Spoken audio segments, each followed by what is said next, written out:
बिस्मिल्लाहिर्रहमानिर्रहीम, अस्सलाम वालेकुम। मैं शाहिद सकलैन हूँ। आप मुझे मेरे यूट्यूब चैनल फेसबुक पेज पे देख रहे हैं। आज 10 नवंबर है और पीर का दिन है। गुजरांवाला में बड़ा अफसोसनाक वाक़या पेश आया जहाँ पे एक हाफिज़ कुरान जिनकी उम्र 24 साल थी, उनको उनकी शॉप के अंदर, उनकी जो है वो उर्दू बाज़ार में डिसेंट बुक सेंटर के नाम से शॉप थी, वहाँ पे उनको गोलियां मारकर बड़ी बेदर्दी से कत्ल कर दिया गया। दिन दिहाड़े का वाक़या था, लोगों को समझ नहीं आ रहा था। एक शख्स जिसने जो आपकी ये शाल होती है, गर्म शाल, वो ओढ़ी हुई थी, मुंह पे मास्क लगाया हुआ था, वो आया, पैदल था और उसने दुकान में बैठे इस हाफिज़ कुरान के ऊपर फायरिंग की। गोलियां लगने से ज़मीन पे गिर गए। वो शख्स वहीं से फ़रार होने लगा तो वहाँ पे मौजूद ताजरों ने और जो बाकी लोग थे उसे पकड़ने की कोशिश की, लेकिन ज़ाहिर है जिसके पास वेपन होता है उसे पकड़ना आसान नहीं होता। उसने उनके ऊपर सीधी की वेपन और कहा कि अगर कोई मेरे करीब आया तो उसको भी मार दूंगा। वो फ़रार होने में कामयाब हो गया। लोग हैरान थे, परेशान थे कि ऐसा कौन सा मामला है, एक शरीफ शख्स जो कि हाफिज़ कुरान भी है और अनफॉर्चुनेटली उसके साथ जो वाक़या हुआ, इस हाफिज़ कुरान की तकरीबन जब ये वक़ूआ हुआ उससे 1 माह के आसपास बाद में जो है शादी थी, घर में तैयारियां शुरू थी शादी की। ना सिर्फ इसकी अपनी शादी थी बल्कि इसकी 2 नौजवान बहनों की भी इसी के साथ शादी तय थी कि इसकी भी शादी होगी, उन दोनों बहनों को भी रुखसत कर दिया जाएगा। ये मामला बड़ा हैरान कुन था। पुलिस मौके पर पहुंची, थाना कोतवाली लगता है, इतला दी गई, पुलिस आई, उन्होंने वहाँ से जो है लोगों से जो पूछ कुछ इनिशियल की वो की और उसके बाद इस हाफिज़ साहब की जो बॉडी है उसको हॉस्पिटल शिफ्ट कर दिया गया और कहा गया कि पहले वो ज़ख्मी थे लेकिन हॉस्पिटल वालों ने उनको डेड डिक्लेयर किया और कहा कि जी इनकी मौत वाक़या हो गई है।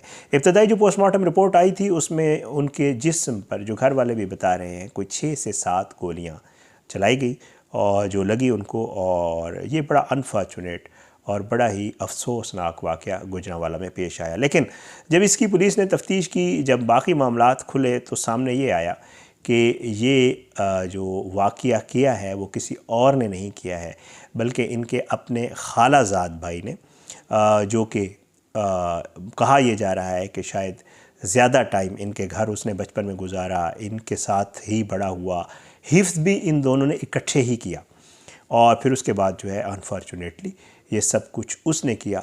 और ये सारा मामला क्यों हुआ, इसकी जब पुलिस ने तफ्तीश की तो उसमें जो चीज़ें सामने आई वो मैंने आपके साथ शेयर करनी है। ये रोज़मर्रा के मामूलात हैं, रोज़मर्रा की ये कहानियाँ हैं जो आपके सामने आती हैं और इन्हीं को देखकर अक्सर व बेशतर हम कह रहे होते हैं कि आप किसी के ऊपर भी एतमाद या एतबार नहीं कर सकते। घर वालों से जब पुलिस ने पूछगछ की और जब तफ्तीश की, अब बहरहाल आपको लेटेस्ट बता दूं, अभी थोड़ी देर पहले मैंने चेक किया है तो ये जो मुलजिम है इसको जो है वो गिरफ़्तार भी कर लिया गया है और इसको बाकायदा तौर पे अदालत में पेश करके रिमांड लेके इसका आगे जो है कार्रवाई होगी और कहा यह जा रहा है कि इसको चालान किया जाएगा। जिस ताजिर को या जो बुक्स शॉप का ओनर था, हाफिज़ इरफान तैयब नाम था जिसको इसने मारा, और ये जो करने वाला था इसका नाम हसनैन है, ये उनका खालाजाद भाई था। अच्छा, इसने ये क्यों किया, इस पर ज़रा अगर मैं बात करूं तो जैसे मैं आपको पहले अर्ज़ कर रहा था, हमारे यहाँ एक पहले तो था, अब थोड़ा सा ये मामला ख़त्म होता जा रहा है कि बचपन से ही इसमें, खैर हमारे अपने जो वालिदैन होते हैं, जो बड़े होते हैं, उनका किसी हद तक कसूर ज़रूर होता है। वो इसलिए कि बचपन से ही जब बच्चे छोटे होते हैं तो उनके जहन में कहीं डाल दिया जाता है कि आपका जो रिश्ता है, आपकी जो आगे जो आपने लाइफ गुजारनी है वो आपने फ़लाँ अपने कज़न के साथ, चाहे वो लड़की हो या लड़का, और ये अमूमन होता था पहले, अब तो खैर थोड़ा कम हो गया। अमूमन जो घर की ख़वातीन होती थीं वो लड़कियों को छेड़ती थीं जो उसके कज़न लड़के होते थे उनके नाम से, या इसी तरह सेम लड़कों के भी जहन में होता था कि जी मेरी शादी जो है वो मेरी फ़लाँ कज़न के साथ होगी। तो इस तरह का ही एक मामला था। ये जो लड़का है हसनैन, इसके हवाले से अब ये पुलिस तफ्तीश में बात सामने आई है कि इसने कोई तकरीबन 1.5 साल कबल जो है वो ये हाफिज़ तैयब, जिसको इरफान तैयब, जिसको इसने मारा है, इसकी बहन का रिश्ता मांगा था और कहा था कि जी मैं इससे शादी करना चाहता हूँ। लेकिन जो ये फैमिली थी, इन्होंने इसका इनकार कर दिया था क्योंकि वो लड़की थोड़ी पढ़ी लिखी है और इसके हवाले से कहा जाता है कि ये कोई ख़ास काम नहीं करता, फ़ारिग था, सिर्फ हाफिज़ कुरान था और उसके अलावा कोई कारोबार वगैरह नहीं करता था, कोई काम नहीं करता था और ना कोई इतना ज़्यादा पढ़ा लिखा था। तो उस फैमिली ने वाज़े तौर पे इनकार कर दिया था, आल दो ये जो है आपको ये हाफिज़ इरफान तैयब की माँ का सगा भांजा था, उसकी बहन का बेटा था। इसके ऊपर जो वो फैमिली थी लड़के वाली, जो कातिल की फैमिली है, उन्होंने इस मकतूल की फैमिली के साथ कतई ताल्लुक़ कर लिया था। इनका आना जाना भी ख़त्म हो चुका था। लेकिन उसके बावजूद भी पुलिस तफ्तीश में ये चीज़ सामने आई है कि इस शख्स ने जो है अपने वालिदैन को अच्छा खासा प्रेशराइज़ किया और उन्हें कहा कि मैंने हर सूरत में इन्हीं के घर रिश्ता करना है। लेकिन उन्होंने इसको वाज़ेह तौर पे कह दिया कि ज़ाहिर है जब उन्होंने इनकार कर दिया है, लड़की उनकी है, हम कुछ भी नहीं कर सकते। और बिल आखिर ये हुआ कि इसने घर वालों के साथ या अपने वालिदैन के साथ इतना झगड़ा किया कि उन्होंने इसको घर से निकाल दिया। जो मकतूल की वालिदा है उसका इंटरव्यू देख रहा था, वो भी यही बता रही थी कि जी जो मेरी बहन है उन्होंने हमें वाज़ेह तौर पे कह दिया था कि हमारा इससे कोई लेना देना नहीं है और हमने इसको घर से निकाल दिया है और अब ये वैसे ही आवारा फिरता है, कभी किसी के यहाँ कभी किसी के यहाँ। और इसके बाद ये लड़का जो है वो मुल्क से बाहर भी चला गया था। हसनैन अभी जो बात सामने आई, ये वहाँ पे कुछ अरसा रहा बाहर, फिर उसके बाद ये दोबारा वापस आया। लेकिन अब ये हुआ कि जो मकतूल के घर वाले हैं, फैमिली वाले हैं, उन्होंने अपने उस मकतूल बेटे का, हाफिज़ इरफान तैयब जिसको कत्ल किया गया, उसका और अपनी 2 बेटियों का एक जगह रिश्ता तय कर दिया था और बाकायदा तौर पे उनकी डेट फ़िक्स कर दी गई थी, जो कि 1 माह के बाद, जैसे मैं पहले आपको अर्ज़ कर चुका हूँ, उनकी शादी थी। तो ये वापस आया तो इसको लोगों से पता चला कि जी इस तरह जो वो कज़न जिससे मैं रिश्ता करना चाहता था या जिससे मैं शादी करना चाहता था और मेरे घर वालों ने उससे वाज़ेह तौर पे, जो मेरी खाला वगैरह, उन्होंने इनकार किया था, तो वो जो है उन्होंने उनका लड़की का रिश्ता तय कर दिया है। तो बहरहाल इसने, जो हाफिज़ इरफान है मकतूल, उसको धमकियाँ शमकियाँ लगाई, उसे कहा कि जी आप लोगों को मैंने मना किया था, मैंने आप लोगों से रिश्ता मांगा था, आपने नहीं दिया, तो आप ये रिश्ता ख़त्म कर दें। तो उसने आगे से कहा कि जी हम ये रिश्ता ख़त्म नहीं कर सकते, ज़ाहिर है आपके साथ नहीं किया तो हमने किसी के साथ करना तो है। आल दो इसका कज़न था और इनका आपस में, जैसे मैं आपको पहले बता चुका हूँ, इकट्ठे ही बचपन गुजरा है। लेकिन इसने उसे फिर धमकी लगाई थी कि मैं तुम्हें देख लूँगा।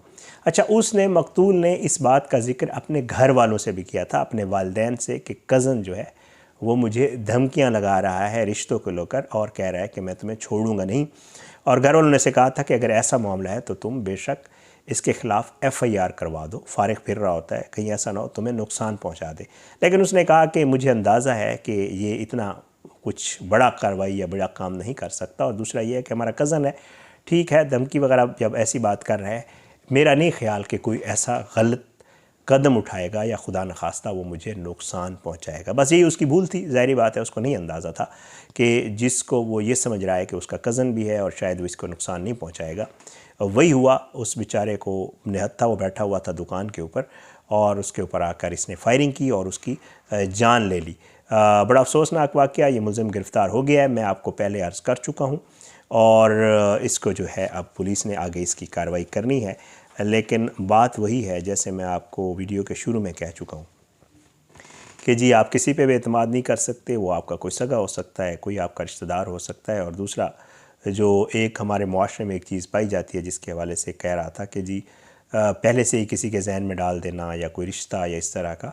तो और तीसरा जो ना कहने के ऊपर आपको अमूमन हमारे मुआशरे में चीज़ें नज़र आती हैं कि जी किसी ने अगर आपकी कोई बात मानने से इनकार कर दिया है, रिश्ते से इनकार कर दिया है, किसी ऐसी चीज़ से इनकार कर दिया है, तो उसके ऊपर ज़बरदस्ती अपनी बात मुसल्लत करना वो हमारे यहाँ बहुत आम होता जा रहा है और अदम बर्दाश्त की हद हो गई है, जिसकी वजह से इस तरह के वाक़यात जो है अक्सर बेशतर आपको हमारे यहाँ सुनने को मिलते हैं।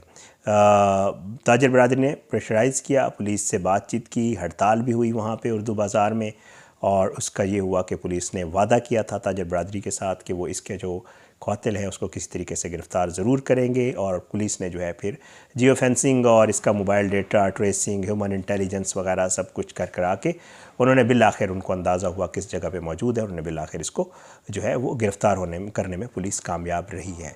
बड़ा अफसोसनाक वाक़या था, मैंने आपके साथ शेयर करना था। अपनी वीडियो तक के लिए मुझे इजाज़त दे, अपनी दुआओं में याद रखा करें। अल्लाह हम सबको अपने ज़ुबान में रखे, अल्लाह हम सब पे अपना रहम करम करे।